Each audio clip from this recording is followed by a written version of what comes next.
Attendance कौन लेगा? Teachmint. Paper कौन चेक करेगा? टीचमेंट। तो हम क्या करेंगे? आप बस बच्चों का सिलेक्शन कराइए सर, बाकी सब टीचमेंट कर लेगा।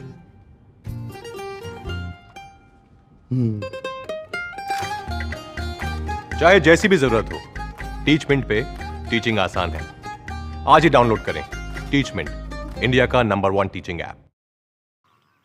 नमस्कार दोस्तों, स्वागत है आपका अपने YouTube चैनल सुभांश क्लास में। हम आपके लिए लेकर आए हैं कक्षा 12वीं Chhattisgarh board set B chemistry के वार्षिक पेपर का संपूर्ण हल। तो वीडियो को पूरा देखिए, इसमें हम आपके सभी लॉन्ग क्वेश्चनों के आंसर लेकर आए, तो आपको ये बहुत ही महत्वपूर्ण होने वाला है। तो एक बार ज़रूर देखिएगा। यदि आपने ऐसे लेगा तो आपको बोर्ड परीक्षा में पूरे के पूरे अंक मिलने की 99.5% संभावना रहेगी। तो पहला क्वेश्चन 10वां क्वेश्चन है, कार्बेल एमीन अभिक्रिया क्या होती है? वह अभिक्रिया जिसमें NH2 समूह रखने वाले प्राथमिक एमीन क्लोरोफार्म के साथ कास्टिक क्षारों से के एल्कोहलिक विलयन की उपस्थिति में अभिक्रिया करके दीर्घ दुर्गंध युक्त आइसोसाइनाइड बनाते हैं, कार्बेल एमीन अभिक्रिया कहलाती हैं, जो NH2 समूह वाले कार्बनिक यौगिकों के परीक्षण में सहायक हैं। CH3 CH2 NH2 plus CHCl3 3KOH से क्रिया करता है तो क्या बनता है? Ethyl isocyanide. इसके बाद नेक्स्ट क्वेश्चन है क्वेश्चन नंबर 11। क्वेश्चन नंबर 11 है, राउल्ट के वाष्प दाब अवनमन नियम को परिभाषित कीजिए तथा उसकी सीमाएं बताइए। या विलयन के वाष्प दाब तथा विलेय पदार्थ के अणु भार में संबंध बताइए। तो राउल्ट का नियम क्या था? राउल्ट ने नियम के अनुसार किसी विलायक में अवाष्पशील विलेय मिलाने पर प्राप्त विलयन के वाष्प का आपेक्षिक अवनमन उसके विद्यमान विलेय पदार्थ के मोल प्रभाज के बराबर होता है। P0 minus P8 upon P0 बराबर small n upon small n plus n, जहाँ P0 तथा PS क्रमशः विलायक तथा विलयन के वाष्प दाब हैं और n तथा कैपिटल N क्रमशः विलेय तथा विलायक के ग्राम अणुओं की संख्या है। इसी प्रकार राउल्ट के नियम की सीमाएं क्या है? राउल्ट का नियम तनु विलयन पर लागू होता है। सांद्र विलयन राउल्ट के नियम से विचलित प्रदर्शित करते हैं। यह नियम केवल वाष्पशील पदार्थों के विलयनों पर लागू होता है। तीसरा नियम है, विद्युत अपघट्यों के विलयनों पर राउल्ट का नियम लागू नहीं होता है। चौथा नियम है, जो पदार्थ विलयन में संगुटित या वियोजित हो जाते हैं उन पदार्थों के विलयन में भी राउल्ट का नियम पालन नहीं होता है।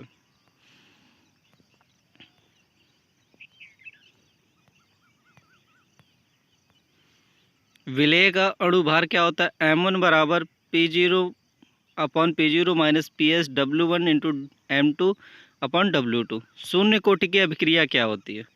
नेक्स्ट क्वेश्चन है आपका, शून्य कोटि की अभिक्रिया क्या होती है? वह अभिक्रिया जिसकी प्रगति में अभिकारक के किसी भी अणु का सांद्रण परिवर्तन नहीं होता, अर्थात जिसका वेग अभिकारक के सांद्रण पर निर्भर नहीं करता, शून्य कोटि की अभिक्रिया कहलाती है। उदाहरण H2 प्लस Cl2 सूर्य का प्रकाश 2HCl। शून्य कोटि की अभिक्रिया का गतिक समीकरण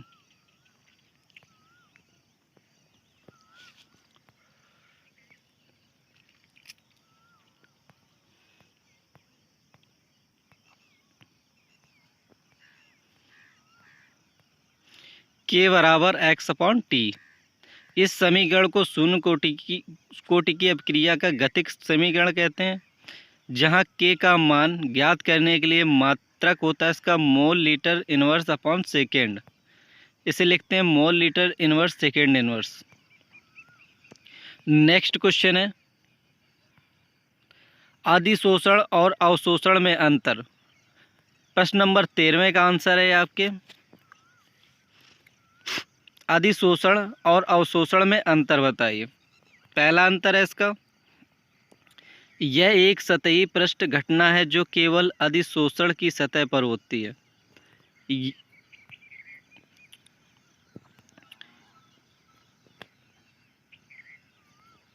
यह एक स्थूल घटना है जो संपूर्ण पदार्थ में एक समान रूप में होती है।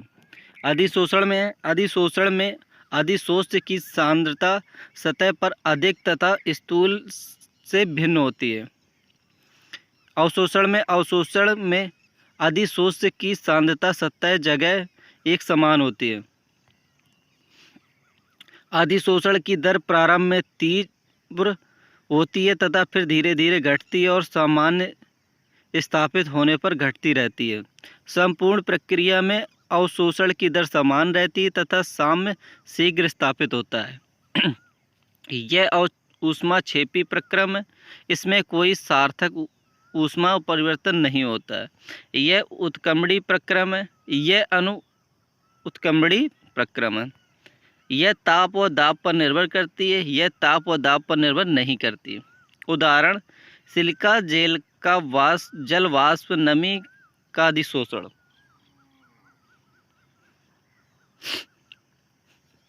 देख लीजिए, आपके लिए बहुत इम्पोर्टेंट है। ऐसे लिखेंगे तो आपको पूरे के पूरे अंक जरूर मिलेंगे। इसके बाद नेक्स्ट क्वेश्चन है, क्वेश्चन नंबर 14वां। हैबर विधि से अमोनिया के औद्योगिक निर्माण का वर्णन कीजिए। इस विधि से अमोनिया की अधिकतम महत्व प्राप्त करने के लिए आवश्यक परिस्थितियां क्या है? Cl2, CuSO4 तथा AgCl के साथ इसकी क्रिया लिखिए। अमोनिया गैस बनाने की हैबर विधि का सिद्धांत। हैबर विधि क्या है? वायुमंडल में प्राप्त NH2 तथा भाप अंगार गैस से प्राप्त H2 को शुष्क अवस्था में 1:3 के अनुपात में 200 वायुमंडलीय दाब पर एक कक्ष में प्रवाहित किया जाता है। कक्ष में 500 सेंटीग्रेड अनुकूल ताप पर लोहे का ऑक्साइड Fe2O3 उत्प्रेरक का कार्य करता है। Al2O3 और K2O का मिश्रण या एमओ वर्धक का कार्य करती है। N2 और H2 संयोग कर निम्न प्रकार NH3 बनाते हैं।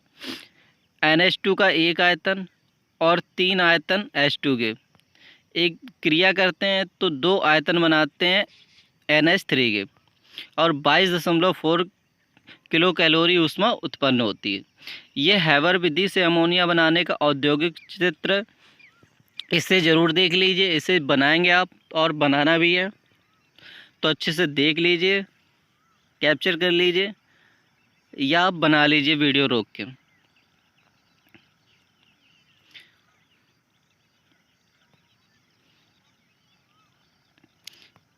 चूँकि अमोनिया के निर्माण में ऊष्मा मुक्त होती है एवं आयतन में कमी होती है, अतः ला सातेलीय नियम के अनुसार निम्न ताप और दाब पर अमोनिया गैस अधिक मात्रा में प्राप्त होगी।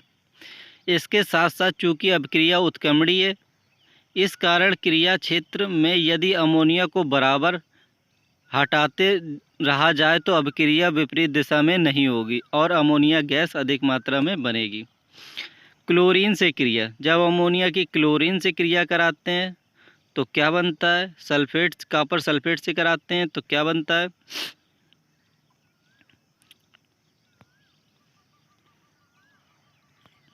ये सिल्वर क्लोराइड से कराते हैं तब क्या बनता है? ये सभी चीज़ें देख लीजिए आप।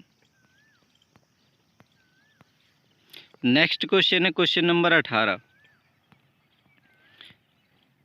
प्राथमिक, द्वितीयक व तृतीयक एल्कोहलों में अंतर उनकी संरचना के आधार पर। प्राथमिक, द्वितीयक एवं तृतीयक एल्कोहलों में अंतर उनकी संरचना के आधार पर। तो पहले का आंसर है प्राथमिक एल्कोहल। एल्कोहल वे एल्कोहल हैं जिनमें सिंगल बॉन्ड CH2OH समूह उपस्थित होता है, जैसे CH3OH मेथेनॉल, CH3CH2OH एथेनॉल आदि। द्वितीयक एल्कोहल वे एल्कोहल जिनमें डबल बॉन्ड CHOOH समूह उपस्थित होता है,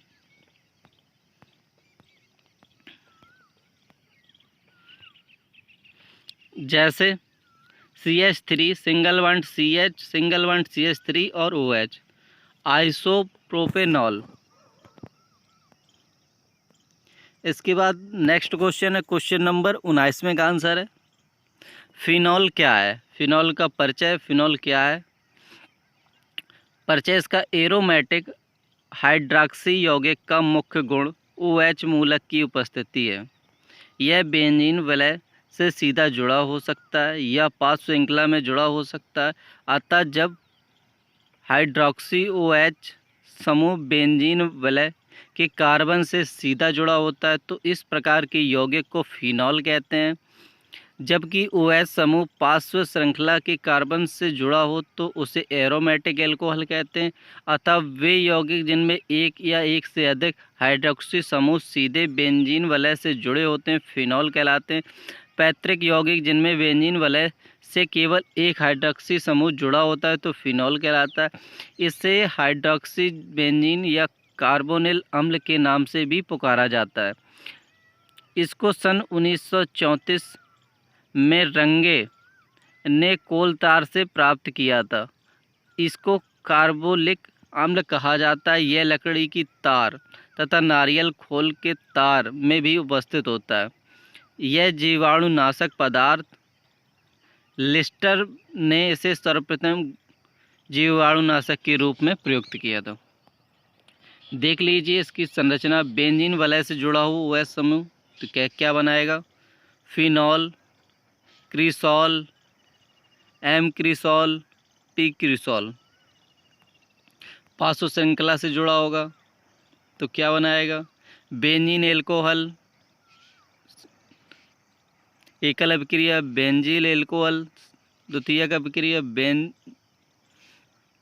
फेनिल प्रोपेन, तृतीयक अभिक्रिया। फिनॉल का वर्गीकरण ये भी देख लीजिए। फिनॉल का वर्गीकरण monohydric phenol, dihydric phenol,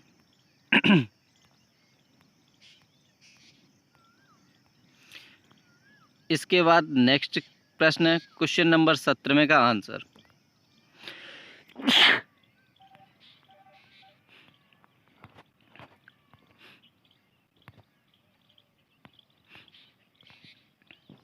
question number 17 का आंसर है मार्कोनी क्राफ का नियम क्या है।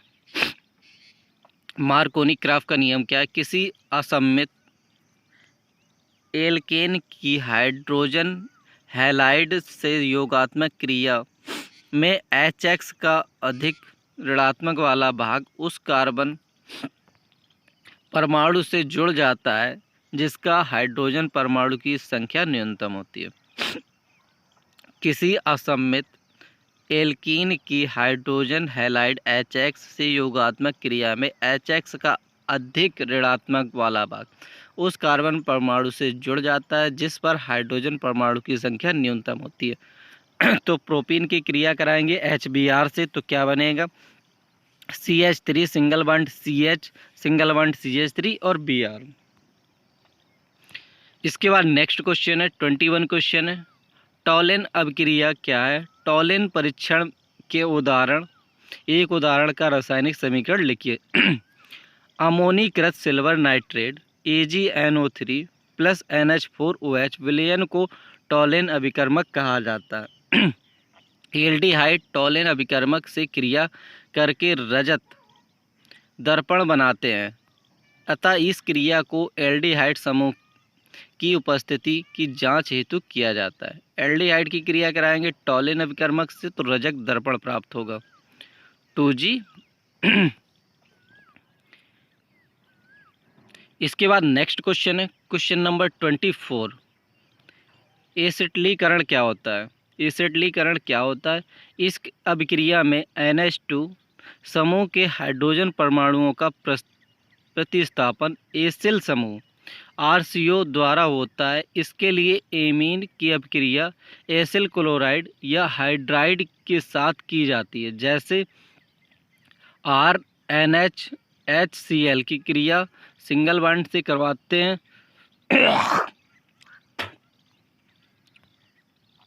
तो देख लीजिए, आप ये पूरी अभिक्रिया आपको लिखनी है।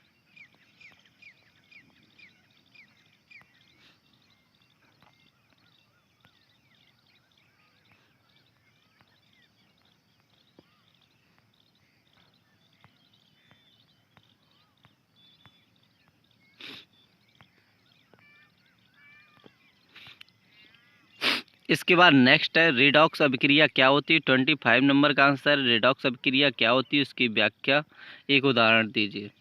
रिडॉक्स अभिक्रिया क्या होती है? वे अभिक्रियाएं जिनमें ऑक्सीकरण तथा अपचयन दोनों अभिक्रियाएं होती हैं, ऑक्सीकरण अपचयन या रिडॉक्स अभिक्रियाएं कहलाती हैं। वे अभिक्रियाएं जिनमें ऑक्सीकरण तथा अपचयन दोनों अभिक्रियाएं होती, ऑक्सीकरण अपचयन या रिडॉक्स अभिक्रियाएं कहलाती हैं। जैसे उदाहरण 2HgCl प्लस SnCl2 की क्रिया कराएंगे तो Hg2Cl2 प्लस SnCl4। आयनिक रूप में लिखने पर देख लीजिए आप, स्पष्ट है कि प्रत्येक रिडॉक्स अभिक्रिया में ऑक्सीकरण अपचयन दोनों क्रियाएं साथ साथ होती हैं। नेक्स्ट है क्वेश्चन नंबर 26वें का आंसर है लैंथेनाइड अंकुचन या संकुचन क्या है, इसका क्या कारण है, इसके प्रमुख प्रभाव की व्याख्या कीजिए। लैंथेनाइड संकुचन क्या है? लैंथेनाइड श्रेणी के तत्वों के परमाणु और आयनों की त्रिज्या परमाणु क्रमांक बढ़ने के साथ नियमित रूप से धीरे धीरे घटती है, जिसे लैंथेनाइड संकुचन कहते हैं। ये देख लीजिए, इनकी परमाणु त्रिज्याओं का घटता हुआ क्रम दिया गया है। संकुचन का कारण, लैंथेनाइड तत्वों के परमाणु क्रमांक बढ़ने के साथ साथ इलेक्ट्रॉन 4f कोष में भरते हैं। एक 4f इलेक्ट्रॉन द्वारा दूसरे 4f इलेक्ट्रॉन का नाभिक से परिरक्षण दुर्बलता से होता है, अतः परमाणु क्रमांक बढ़ने के साथ साथ प्रभावी नाभिक आवेश बढ़ता है, जिससे त्रिज्या घटती जाती है। लैंथेनाइड संकुचन कहलाता है। लैंथेनाइड संकुचन के प्रभाव देख लीजिए क्या है। इसके बाद नेक्स्ट है प्रश्न नंबर 16 के आंसर दिए गए हैं। Na4 NiCN4 sodium tetracyano निकलेट, PTCl टेट्राक्लोरोप्लेटिनेट, डाईएमीन डाईक्लोरोक्रोमियम। इसके बाद नेक्स्ट है क्वेश्चन नंबर 23वें का आंसर है चतुष्फलकी रिक्ति अष्टफलकी रिक्ति में अंतर। यह परमाणु के दो परतों के 4 स्पर्शी गोलों आकाश के बीच में खुला स्थान होता है। ये परमाणु के 6 स्पर्शी गोलों के बीच का खुला स्थान होता है। चतुष्फलकी रिक्ति का त्रिज्या अनुपात 0.225 है। अष्टफलकी रिक्ति का त्रिज्या अनुपात 0.414 होता है। क्रिस्टल जालक एकक कोष्टिका, यह त्रिविमीय स्थान में एक क्रिस्टल के संरचनात्मक गुणों अणु परमाणु आयन नियमित व्यवस्था में होती है। यह त्रिविमीय स्थान में न्यूनतम पुनरावृत्त इकाई है जो बार बार पुनरावृत्त करके एक पूर्ण जालक का निर्माण करती है। यदि आपको वीडियो अच्छा लगा हो तो वीडियो को लाइक कर दीजिएगा, चैनल को सब्सक्राइब कर दीजिएगा, बेल आइकन को ऑन कर दीजिएगा, जिससे हमारे अगली वीडियो को नोटिफिकेशन आपको सबसे पहले मिले। धन्यवाद स्टूडेंट।